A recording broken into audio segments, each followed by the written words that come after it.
All right. So in an earlier episode, I used this chart where I explained that supernatural intervention doesn't necessarily have to apply to how things work. In other words, God could have just created the entire universe to to to keep going on its own. So he got it started and then had to go on its own. But then when it comes to how the universe was made originally, there could be some degree of interference. In other words, we don't know for a fact that the entire thing could develop on its own without any kind of interference, any kind of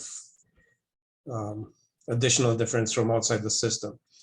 And in the previous episode I introduced the idea that biological complexity, specifically when you have things that seem to behave like machines, man-made machines do, biological machines, that's an area where it's a possible area where there might have been outside interference with God stepping in and introducing new information to make it possible for these machines to develop. Okay, so given that that's an area that it's not as well confirmed as other parts of the evolutionary theory, is there room for an alternative? Is there some other way for this? Is there a possibility of an alternative scientific model within this area? So biological machines are an area that can be studied from a different angle. Science requires methodological naturalism. So even though what I'm saying is that the possibility exists that God stepped in and interfered with the system to make the evolution of biological machines possible, we cannot really study that scientifically because science can only study things that it can make hypotheses and predictions on and test out and experiment on.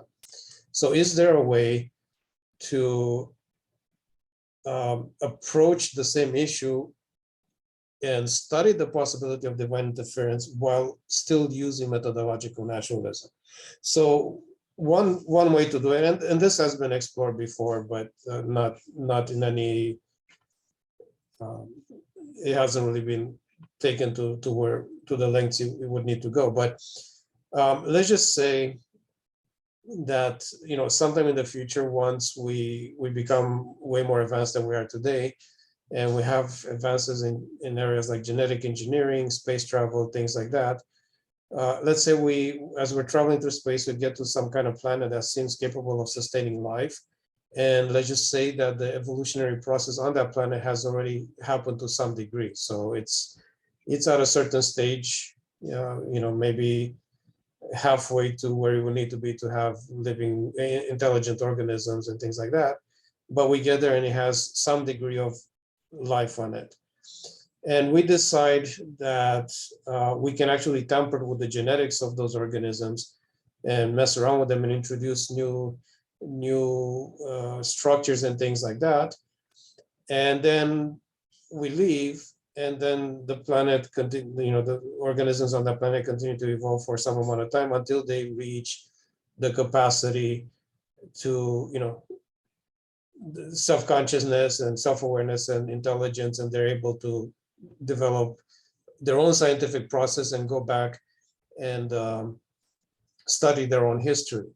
Would they be able to detect the fact that some alien race stepped in and interfered with the evolution on that planet, and that's why they came to exist?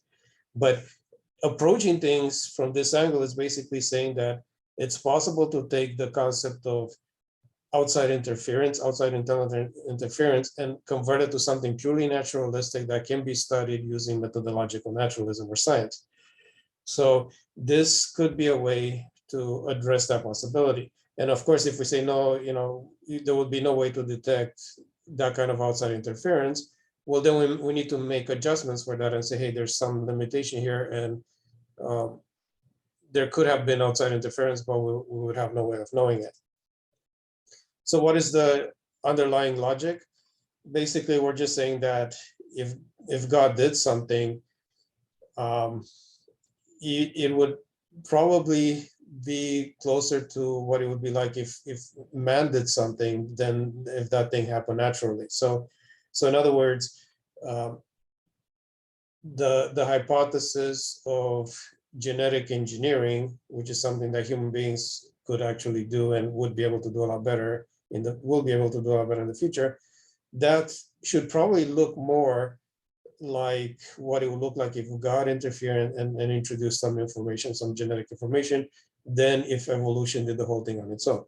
So it's just an assumption here, and this assumption could be wrong, but it's probably a reasonable assumption to have, that if we take the concept of divine interference and convert it to something natural, like alien genetic engineering,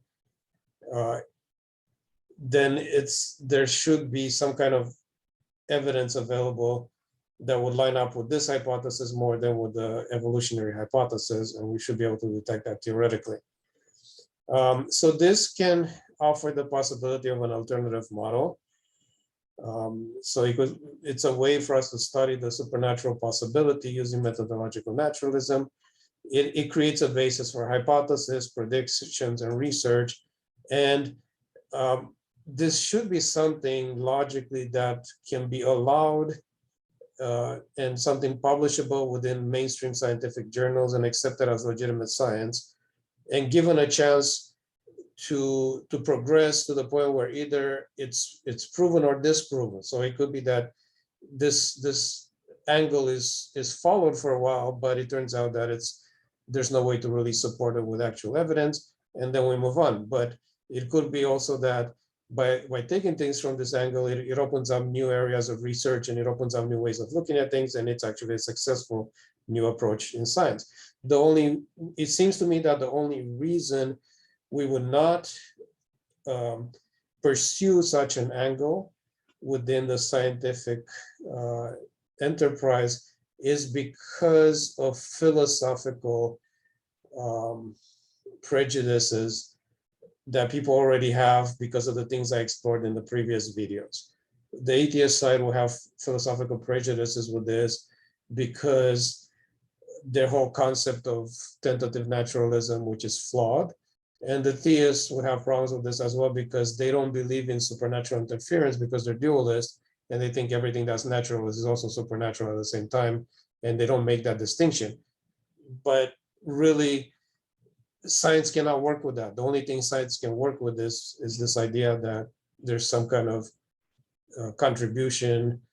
Either there is or there isn't this contribution. Like science is not really, doesn't have a way to work with this dualistic thing that a lot of Christians come from. So this is something that possibly a new area for exploration in science. And I've talked to enough people to know that people are skeptical of this in the sense that they even think that it would open the door to bring religion back into science. But it doesn't seem to me like there's a way to justify that unless people start with those prejudices I mentioned ahead of time.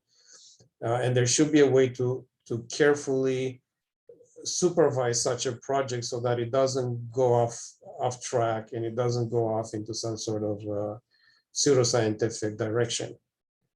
So anyway, this is a possible way to introduce something in science that creates an alternative route besides the strict naturalistic alternative that we have today, that everybody's been kind of working with.